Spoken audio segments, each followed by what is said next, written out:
The global economic stage is set for a dramatic confrontation, one that could, really redefine trade relationships for decades to come. In early October 2024, the European Commission took a decisive step, imposing significant tariffs on Chinese-made electric vehicles. This move was not made in a vacuum, but was a direct response to what Europe sees as unfair state subsidies that give Chinese companies an insurmountable advantage. As French President Emmanuel Macron bluntly stated, if certain manufacturers in China receive subsidies, it is normal to introduce tariffs to compensate for this. Otherwise, you are not playing by fair rules. This single action, targeting a critical industry of the future, has ignited a firestorm of retaliatory measures and heightened rhetoric, marking a pivotal moment where the European Union has firmly aligned itself with the United States in challenging China's economic practices. Today, on June 12, 2025, the world is watching this tripartite struggle with bated breath. This is not merely a dispute over cars or steel, it represents a fundamental clash of economic models and geopolitical ambitions. The West, championing free market principles, accuses China of distorting global competition through massive government intervention, creating an uneven playing field that threatens jobs and industries back home. Beijing's immediate and forceful reaction, launching its own anti-dumping investigations into European goods like brandy, dairy, and pork, signals that it will not back down. This tit-for-tat escalation transforms a series of isolated trade spats into a coordinated showdown. The alignment of Brussels and Washington presents a formidable challenge to China at a time when its own economy is facing significant internal pressures, making this a far more perilous conflict for Beijing than any it has faced before. The implications of this escalating dispute extend far beyond the corridors of power in Brussels, Washington, and Beijing. For years, the world operated on the assumption that economic integration with China would lead to political and economic convergence. That assumption has now been shattered. The new reality is one of strategic competition, where trade is increasingly used as a tool of foreign policy. The tariffs and counter-tariffs are just the most visible signs of a deeper rift. Behind the scenes, a battle is being waged over technology standards, supply chain security, and the very rules that will govern the global economy in the 21st century. This conflict is forcing nations and multinational corporations to make difficult choices about where their allegiances lie. What we are witnessing is the formal opening of a new European front in the global trade war. While the United States has been engaged in a direct trade conflict with China for years, the EU's entry changes the entire dynamic. It transforms a bilateral dispute into a multilateral one, isolating Beijing and increasing the pressure exponentially. The core question now is whether this united front can compel China to alter its state-led economic model, or if it will lead to a permanent fragmentation of the global trading system. The stakes are immense, affecting everything from the price of consumer goods to the stability of international relations, and the path forward is fraught with uncertainty and risk for everyone involved. The Western challenge arrives at a moment of profound vulnerability for the People's Republic of China. The nation is grappling with a severe economic slowdown, a stark contrast to the decades of meteoric growth that stunned the world. The post-pandemic recovery has been sluggish and uneven, hampered by a deep crisis in its property sector, mounting local government debt, and weakening consumer confidence. Official GDP growth targets have been revised downwards, yet even these more modest goals are proving difficult to achieve. This internal economic malaise means that China is more dependent than ever on its export engine to drive growth, making it acutely susceptible to the tariffs and trade barriers now being erected by its largest trading partners in both Europe and North America. A central cause of this international friction is China's problem of industrial overcapacity. In its push for economic dominance, Beijing has poured vast state subsidies into key sectors, particularly green technologies like electric vehicles, solar panels, and batteries, as well as traditional industries like steel. This has led to a deluge of low-cost products flooding global markets. While this might seem like a benefit for consumers, it has a devastating effect on manufacturers in other countries who just, can't compete with state-funded Chinese firms. Some analysts have dubbed this phenomenon China Shock 2.0, a chilling reference to the hollowing out of Western manufacturing in the early 2000s, warning of a potential rust belt upon the Rhine if European industries are not protected. The crisis is further compounded by a fundamental imbalance in market access, a long-standing grievance for both American and European companies. While Chinese firms enjoy relatively open access to Western markets, foreign companies operating in China face a maze of regulatory hurdles, an uneven playing field, and pressure to transfer valuable technology to local partners. This lack of reciprocity has fostered a deep sense of unfairness, and has eroded the political will in the West to maintain open trade relations. Western leaders argue that they can no longer tolerate a system where the benefits of globalization flow disproportionately in one direction, creating a trade relationship that feels more exploitative than mutually beneficial. Finally, geopolitical tensions have poured fuel on the economic fire. China's ambiguous stance on Russia's war in Ukraine has sown deep distrust within the European Union, complicating diplomatic and economic ties. This political strain makes it easier for EU leaders to take a harder line on trade, as the narrative shifts from one of a trusted economic partner to that of a systemic rival whose actions on the world stage are at odds with European values and security interests.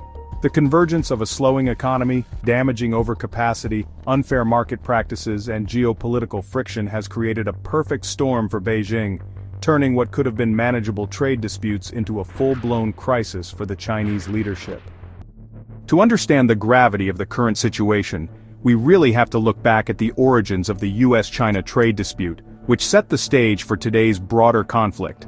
The first major salvos were fired in 2018 under the Trump administration. Citing long-standing issues such as intellectual property theft, forced technology transfers, and a massive trade deficit, the United States imposed sweeping tariffs on hundreds of billions of dollars worth of Chinese goods. This marked a dramatic departure from decades of US policy that had favored engagement with China. The American approach was direct, confrontational, and largely unilateral, aiming to force Beijing to the negotiating table to fundamentally change its trade practices. This initial trade war created deep fissures in the global economy. The conflict did not end with the change in the US administration, instead it evolved. The Biden administration has largely kept the Trump-era tariffs in place, signaling a bipartisan consensus in Washington that a tougher stance on China is necessary. However, the focus has expanded beyond simple tariffs to a strategic competition over the industries of the future. The battleground now includes critical sectors like semiconductors, artificial intelligence, and rare earth minerals. The US has implemented stringent export controls to limit China's access to advanced technologies, viewing the economic competition through a national security lens. This ongoing multi-year conflict has normalized the idea of using economic tools for geopolitical ends, and has primed the international community for the broader confrontation we see today. The US-China trade war has fundamentally reshaped global supply chains. For years, businesses built their operations around the efficiency and low cost of Chinese manufacturing. The tariffs, and the ensuing uncertainty, forced a major rethink. Companies began to adopt a China Plus One strategy, seeking to diversify their manufacturing and sourcing to other countries, such as Vietnam, Mexico, and India, to mitigate the risks of being caught in the crossfire. This process of reconfiguring supply chains is costly and complex, but the trade war has accelerated it dramatically. The world is moving away from a single, integrated global manufacturing hub centered on China toward a more fragmented and regionalized system of production. This history is crucial because it created the precedent for the EU's recent actions. The American willingness to challenge China directly, despite the economic costs, demonstrated that the status quo was no longer tenable for major Western economies. While many European leaders were initially critical of the American approach, they have gradually come to share many of the same underlying concerns about China's economic model. The persistent US pressure softened the ground, making it politically more feasible for the EU to launch its own investigations and impose its own tariffs. The US-China trade war, in effect, broke the taboo against confronting Beijing on trade, paving the way for the united Western front that is now taking shape. For many years, the European Union viewed China primarily as a vital economic partner and a massive market for its goods, especially for industrial powerhouses like Germany. This perspective has undergone a dramatic transformation. Today, Brussels increasingly sees Beijing as a systemic rival and an unfair economic competitor. This shift has been driven by the growing realization that Chinese industrial policy poses a direct threat to core European industries and jobs. The flood of state-subsidized Chinese products, from electric vehicles to steel, is seen as a deliberate strategy to dominate global markets by undercutting European manufacturers on their own turf, leaving them unable to compete fairly. The survival of Europe's industrial base is now seen as being at stake. The EU's most prominent and recent action is the imposition of provisional tariffs on Chinese electric vehicles, which followed an extensive anti-subsidy investigation. This move, championed by France, is designed to level the playing field for European automakers like Renault and Stellantis. However, it also reveals divisions within the bloc, as Germany, with its heavy reliance on the Chinese market for its own car brands like BMW and Volkswagen, has expressed deep concerns about potential retaliation. Despite these internal debates, the EU has pushed forward, signaling that the protection of its single market from what it deems unfair competition has become a top priority, even if it creates friction among member states. Beyond the headline-grabbing EV tariffs, the EU has been quietly deploying a range of other trade defense instruments. It has launched numerous anti-dumping and anti-subsidy investigations into a variety of Chinese goods, from steel products to medical devices, and has not hesitated to impose duties when it finds evidence of unfair practices. Furthermore, the EU is increasingly turning to the World Trade Organization to challenge Chinese policies, even as the WTO's dispute settlement system faces its own institutional challenges. These actions demonstrate a more muscular and assertive trade policy, designed to defend European economic interests in a more systematic and legally grounded manner than the unilateral approach often favored by the United States. The core motivation behind this European awakening is the demand for a level playing field and reciprocity. European leaders and businesses have grown weary of the stark contrast between the open access Chinese companies have to the EU market and the significant barriers European firms face in China. Issues like forced technology transfers, preferential treatment for domestic companies, and opaque regulatory processes have created a deep well of frustration. The EU is now making it clear that the era of one-sided market openness is over. It is demanding that China adhere to the same rules of fair competition that are expected of all other major players in the global economy, marking a definitive end to its previous, more cautious approach. While the US and the EU are increasingly aligned in their diagnosis of the problems posed by China's trade practices, their proposed solutions and strategic language differ in a crucial way. The United States has often flirted with the concept of decoupling, which suggests a broad and deep separation of the American and Chinese economies, particularly in strategic sectors.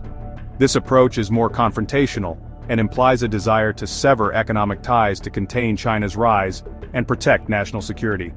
It reflects a view that sees the two economies as being locked in a zero-sum competition, where any gain for one is a loss for the other. This strategy aims to build resilient, independent supply chains, often by reshoring production back to the US or to allied nations. In contrast, the European Union has deliberately chosen the term de-risking.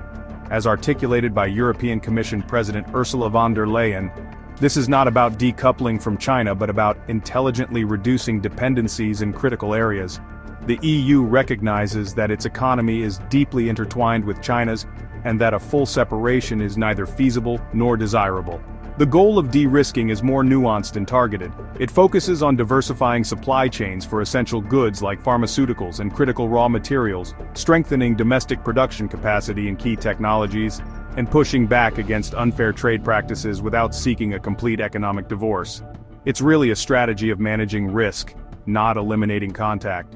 This difference in approach is rooted in the distinct economic realities of the two Western powers. The US economy is larger and more self-contained, making the idea of decoupling, while still incredibly disruptive, seem more plausible to some policymakers. The European Union, on the other hand, is a collection of trade-dependent nations, with Germany being a prime example of a country whose prosperity is heavily linked to exports to China. For the EU, a full decoupling would be economically catastrophic. Therefore, de-risking offers a pragmatic middle path, allowing Europe to address its security and economic vulnerabilities, while still engaging with China in less sensitive areas. This approach also leaves the door open for dialogue and cooperation on global issues like climate change. Despite the different terminology, the practical effects of de-risking and decoupling are beginning to converge. Both strategies are leading businesses to diversify their supply chains away from China. Both involve the use of tariffs, subsidies and export controls to protect domestic industries, and limit China's access to sensitive technology. The EU's tariffs on Chinese EVs and the US's restrictions on semiconductors are two sides of the same coin, both aimed at curbing what they see as China's unfair competitive advantages. So, while Washington may speak the language of confrontation and Brussels the language of risk management, they are increasingly marching in the same direction, creating a pincer movement that puts unprecedented pressure on Beijing. The prospect of the world's two largest economic blocs, the United States and the European Union, presenting a united front is a nightmare scenario for Beijing. For decades, China has skillfully managed its relationships with the West by exploiting the differences between the more confrontational American approach and the more conciliatory European one. It often played one off against the other, securing economic concessions from Europe while weathering political pressure from Washington. That strategy is now in jeopardy. A coordinated US-EU stance on trade significantly amplifies the pressure on China to address long-standing complaints about subsidies, market access, and intellectual property theft. It transforms isolated grievances into a powerful, unified demand for systemic change that is much harder for Beijing to ignore or dismiss. This emerging transatlantic alliance has profound implications for global supply chains. The trend of companies diversifying away from China, known as the China Plus One strategy, will accelerate dramatically. Faced with tariffs and regulatory scrutiny in both the EU and the US, multinational corporations will have a powerful incentive to relocate production to other countries. Nations in Southeast Asia like Vietnam and Malaysia, as well as countries closer to Western markets like Mexico and Turkey, stand to benefit from this great reconfiguration. This shift will not be easy or cheap. It involves building new factories, training new workforces, and establishing new logistics networks. However, the political and economic risks of over-reliance on China are now seen as too great to ignore. However, this united front also carries significant risks for the global economy. An escalating trade war between the world's three largest economic zones could trigger a global slowdown. Disruptions to deeply integrated supply chains can lead to shortages and delays, while tariffs and retaliatory measures inevitably lead to higher prices for businesses and consumers. Everything from automobiles to electronics could become more expensive as the cost of trade friction is passed down. There is also the danger of miscalculation. A targeted dispute over electric vehicles could easily spiral into a broader conflict affecting dozens of other sectors, choking off international trade and investment and potentially tipping a fragile world economy into recession. The consequences of this unified pressure are not limited to economics. The trade showdown is a central front in a wider geopolitical contest between democratic nations and China's authoritarian model. The ability of the US and EU to coordinate their actions and successfully compel China to change its behavior would be seen as a major victory for the Western-led liberal order. Conversely, if China is able to withstand the pressure and successfully retaliate, it could embolden its leadership and accelerate the move toward a more fragmented world with competing economic and political blocs. The stakes, therefore, go far beyond the balance of trade. They concern the future shape of the global order itself. Faced with a newly united Western front, China has not remained passive. Its response has been swift and strategic, following a clear playbook of direct retaliation and diplomatic maneuvering. Immediately after the EU announced its tariffs on Chinese electric vehicles, Beijing launched its own anti-subsidy and anti-dumping investigations into key European exports. The choice of products was not random. Targeting French brandy, Spanish pork and EU dairy products was a calculated move designed to inflict maximum political pain on specific EU member states known for pushing a harder line on China. This retaliatory action serves a dual purpose. It demonstrates that China is willing to absorb economic pain to defend its interests, and it aims to create divisions within the European Union itself. Beyond tit-for-tat tariffs, China is engaged in a sophisticated diplomatic charm offensive aimed at fracturing the transatlantic alliance and sowing discord among the 27 EU member states. Chinese leaders are actively pursuing bilateral deals and high-level dialogues with individual European countries, particularly those like Germany and Hungary that are more skeptical of a confrontational approach. The narrative promoted by Beijing is one of win-win cooperation, portraying China as a reliable partner for economic development and contrasting this with what it describes as American protectionism and unilateralism. The goal is to peel away support for the EU's common trade policy by highlighting the economic costs of confrontation and offering attractive deals to those willing to break ranks. When defending its economic policies on the world stage, China frames its use of subsidies and state support not as unfair trade practices, but as essential tools for national development. Chinese officials argue that these policies are necessary to lift millions out of poverty, upgrade the country's industrial base, and achieve its ambitious climate goals. They portray Western actions as a form of protectionism designed to contain China's growth and stifle its legitimate rise as a global economic power. By presenting itself as a champion of the developing world, Beijing seeks to garner support from other nations and cast the US and EU as established powers trying to protect their privileged positions rather than engaging in fair competition. This multi-pronged strategy of retaliation, division, and narrative shaping is Beijing's primary defense against the mounting pressure. China is betting that the economic pain of a trade war will eventually weaken the political resolve in Europe, where consensus can be fragile. It believes that by targeting specific industries, it can mobilize powerful business lobbies in Europe to advocate for a softer line. The effectiveness of this counterplay remains to be seen. It will depend on whether the EU can maintain its internal unity in the face of targeted economic pressure, and whether the shared concerns about China's practices are strong enough to override national commercial interests. As the summer of 2025 unfolds, the world is looking ahead to a series of critical meetings that could determine the trajectory of this global trade conflict. The most significant event on the horizon is the EU-China summit scheduled for July 2025. This high-stakes meeting will be a crucial test of diplomacy. It presents an opportunity for both sides to step back from the brink and find a path toward de-escalation. European leaders will arrive with a clear set of demands regarding market access and subsidies, while Chinese leaders will be looking for a commitment to dial back the recent tariffs.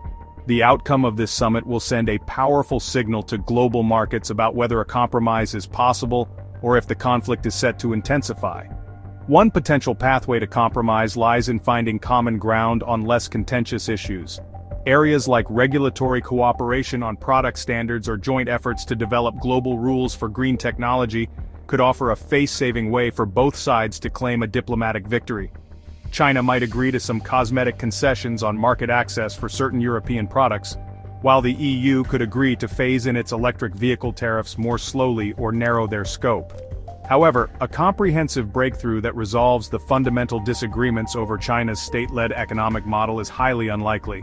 The core conflict is structural, and any compromise reached in the short term would likely be a temporary truce rather than a lasting peace treaty. The more probable scenario is that we are entering a new normal of persistent, low-level trade friction. Rather than an all-out trade war, we are likely to see a continuing series of targeted disputes in specific sectors. The EU and the US will continue to launch anti-subsidy investigations, and China will continue to respond with its own retaliatory measures. This managed conflict will create a climate of perpetual uncertainty for international businesses, forcing them to constantly adapt to a shifting landscape of tariffs and regulations. The risk in this scenario is that a miscalculation by any party could cause a contained dispute to rapidly escalate, with devastating consequences for the global economy. Ultimately, the future path will be shaped by political calculations in all three capitals. In Beijing, the leadership must balance its desire to project strength with the urgent need to stabilize its economy. In Brussels, policymakers must manage the delicate balancing act of maintaining unity among 27 member states with diverse economic interests. And in Washington, the political direction will continue to be influenced by domestic pressures and the broader geopolitical competition with China. The coming months will be a critical period of negotiation and posturing, with the stability of the global trading system hanging in the balance, awaiting the results of these crucial diplomatic encounters. We stand at a pivotal moment for the global economy. The decision by the European Union to join the United States in a direct trade confrontation with China marks the end of an era. The long-held belief that global economic integration would inevitably lead to a convergence of systems has been replaced by the stark reality of strategic competition. This is not just a fight over tariffs on electric cars or steel. It is a fundamental struggle over the rules that will govern international commerce in the 21st century. The central question is whether the world is heading toward a system based on fair, reciprocal trade, or fragmenting into competing economic blocs with high walls between them. The stakes are incredibly high, not just for governments and multinational corporations, but for ordinary citizens around the world. An escalating trade war threatens to disrupt supply chains, increase the cost of living, and stifle the economic growth that lifts people out of poverty. Consumers in the West could face higher prices for a wide range of goods, from electronics to household appliances. Workers in industries exposed to unfair competition could see their jobs threatened, while those in sectors targeted for retaliation could also suffer. In China, a sustained economic slowdown could create social instability and undermine the government's legitimacy, which has long been built on delivering prosperity. The challenge for Western policymakers is to pursue a strategy that is firm but also smart. The goal of de-risking is a sensible one, as it aims to reduce critical vulnerabilities without triggering a catastrophic economic decoupling. It acknowledges that in an interconnected world, cooperation with China on global challenges like climate change and pandemics remains essential. The key will be to maintain transatlantic unity and apply pressure in a targeted, strategic manner that encourages Beijing to reform its practices, rather than pushing it into a corner from which it cannot retreat. This requires a delicate blend of strength, diplomacy, and a clear-eyed understanding of what is realistically achievable. Ultimately, the path taken in the coming year will have lasting consequences. The best-case scenario is that the combined pressure from the US and EU leads to a new, more stable equilibrium in which China agrees to play by a fairer set of rules, allowing for healthy competition. The worst-case scenario is a downward spiral of retaliation that fractures the global economy, slows down innovation, and makes the world a poorer and more dangerous place. As we stand at this crossroads today, in June 2025, the choices made in Beijing, Brussels, and Washington will determine which of these futures we will inhabit. The entire world is watching and waiting.